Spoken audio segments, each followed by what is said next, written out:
आज हम बात कर रहे हैं review of 22 July. Question task 2 में काफी टफ था, डिफरेंट था, बहुत सालों बाद रिपीट हुआ है और व्यूज में स्टूडेंट्स को 100% प्रॉब्लम आई होगी क्योंकि ये बहुत ज्यादा इजी कैटेगरी में नहीं आता है। जैसे कि मैंने आपको पहले बताया था, आइल्स राइटिंग में 80% ईजी आता है, लेकिन 20% 10% कभी कभी मॉडरेट और 10% कभी कभी टफ क्वेश्चन आता है। तो ये जो क्वेश्चन था ये टफ कैटेगरी को बिलोंग करता है। हाय, आई एम महिमा फ्रॉम प्रेप लाइफ ग्लोबल और इस बार का क्वेश्चन जो था थोड़ा सा प्रॉब्लमेटिक था। देखते हैं क्वेश्चन क्या है। क्वेश्चन आपकी स्क्रीन पर है कि वो हिस्टोरिकल ऑब्जेक्ट्स जो दूसरे देश के लोग ले गए हैं और वो किसी पर्टिकुलर कंट्री को बिलोंग करते हैं तो उस कंट्री में वो वापस लाए जाने चाहिए, मतलब जिस कंट्री को वो बिलोंग करते हैं। फॉर एग्जाम्पल कभी कभी वॉर्स के दौरान क्या हुआ था, ये ब्रिटिश रूल के दौरान क्या हुआ था, जो इम्पोर्टेंट चीज़ें इंडिया की थी वो ब्रिटिशर्स अपने देश ले गए थे। फॉर एग्जाम्पल कोहिनूर हीरा, कोहिनूर डायमंड, ये इंडिया का डायमंड था, लेकिन ब्रिटिश रूल के टाइम ये हीरा, ये डायमंड ब्रिटिशर्स अपने पास ले गए थे। तो कुछ लोगों का कहना है कि इस तरह की जो चीज़ें हैं वो अपने जिस कंट्री को वो बिलोंग करते हैं उस कंट्री में वापस लाई जानी चाहिए। सो अब इसके बारे में डिस्कशन हम शुरू करते हैं। इससे रिलेटेड जो वोकैबलरी है, जो हिस्टोरिकल ऑब्जेक्ट्स है, उसके लिए आप वर्ड यूज़ कर सकते हैं हिस्टोरिकल आर्टिफैक्ट्स। आर्टिफैक्ट्स वो चीज़ें होती है जो हिस्ट्री या म्यूजियम में रखी जाती हैं, उनको हम आर्टिफैक्ट्स कहते हैं। दूसरा जो वर्ड आप इसके लिए यूज़ कर सकते हैं वो है रिपैट्रिएशन। रिपैट्रिएशन का क्या मतलब होता है, उस चीज़ को वापस लाना उस कंट्री में जिसको वो बिलोंग करती है। ऐसे रिक्लेमेशन भी आप बोल सकते हैं। रिक्लेमेशन का भी मतलब होता है अपनी चीज़ को क्लेम करना। तो ये वोकैबुलरी यहाँ बहुत सूट करेगी। चलिए आते हैं व्यूज़ पर। तो अगर हम बात करें अग्री कि हाँ वापस लेना चाहिए, तो क्यों?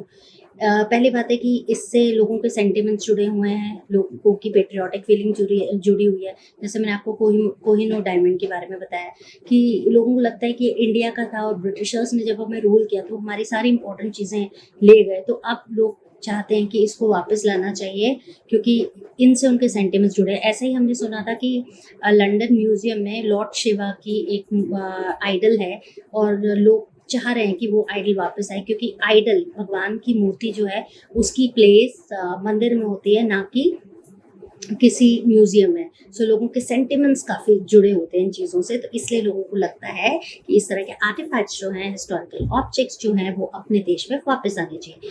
दूसरा रीज़न इसका और ये भी होता है कि रिलेशनशिप्स बेटर होंगी कंट्रीज़ के बीच में। आपने देखा होगा कि इंडिया का जैसे जैसे पूरे वर्ल्ड पर एक इम्प्रेशन पड़ रहा है, अभी जो इंडिया का एक लेवल है इंडिया, तो उस वजह से बहुत सी कंट्रीज़ ने बहुत सारी चीज़ें वापस देना शुरू कर दी है जो इंडिया से ले जाई गई थी। So this is again a good thing कि इंडिया में वो चीज़ें वापस आ रही हैं। So really it creates a better bonding, brotherhood की फीलिंग आती है, रिलेशनशिप स्ट्रेंथन होते हैं, गुड रिलेशनशिप्स होते हैं कंट्रीज के बीच में, तो it is again a good thing. और उस टाइम अलग बात थी, वॉर्स के दौरान वो ले गए, लेकिन अब अगर आपके रिलेशनशिप्स अच्छे हैं या आप अच्छी रिलेशनशिप करना चाहते हैं तो इट्स बेटर कि वो ये आर्टिफैक्ट्स उनको वापस दे दें जिस कंट्री को वो बिलोंग करते हैं। अपार्ट फ्रॉम दिस, अगर हम डिसअग्री की बात करें तो कुछ लोगों का मानना है कि ये कहना गलत है कि वो ज़बरदस्ती ले गए थे। बहुत सारी चीज़ें बार्गेनिंग के थ्रू और प्रॉपरली ट्रेडिंग के थ्रू ली गई थी, और इसलिए लोगों का ये कहना कि अब उसे क्लेम करना गलत होगा क्योंकि उस टाइम प्रॉपर प्राइस उसका पे किया गया था, तो ये कहना गलत है कि इसे ज़बरदस्ती ले जाया गया। एक और चीज़ कुछ लोग कहते हैं कि जो अफ्लुएंट कंट्रीज होती हैं, जो रिच कंट्रीज होती हैं, कभी कभी वो आर्टिफैक्ट्स को ज़्यादा अच्छे से संभाल सकती है क्योंकि उनके पास वो रिसोर्सेज हैं, पैसा है इतना, क्योंकि इन आर्टिफैक्ट्स को मेंटेन करना बहुत एक्सपेंसिव होता है। तो कुछ कहते हैं कि ये आर्टिफैक्ट्स चाहे किसी कंट्री को बिलोंग करते हैं, लेकिन अगर वो किसी अफ्लुएंट कंट्री के पास है तो वही रहने चाहिए ताकि फ्यूचर जनरेशन उसे देख सके, क्योंकि उनके पास इतने इक्विपमेंट्स हैं कि वो उसे प्रिजर्व कर सके। सो अब आपको डिसाइड करना है कि आप अग्री करते हैं या डिसअग्री करते हैं।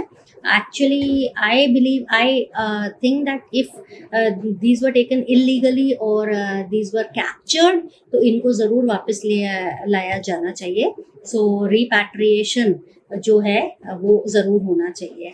सो आई होप ये व्यूज़ आपको क्लियर होंगे। टॉपिक काफ़ी डिफरेंट था, तो इस तरह आप हमेशा प्लीज़ ध्यान रखिए कि प्रीवियस एग्जाम के क्वेश्चंस को हमेशा हमेशा हमेशा स्टडी करते रहिए, बिकॉज एग्ज़ाम में प्रीवियस एग्जाम के क्वेश्चन ही आते हैं, और बहुत टाइम से ये क्वेश्चन तो मैंने बहुत सालों से नहीं देखा रिपीट होते हुए, बहुत टाइम हो गया।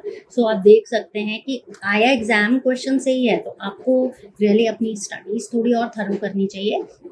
If you want more assistance from my side, if you want classes related to writing, reading, listening, or speaking, Prep Life Global is there for your help.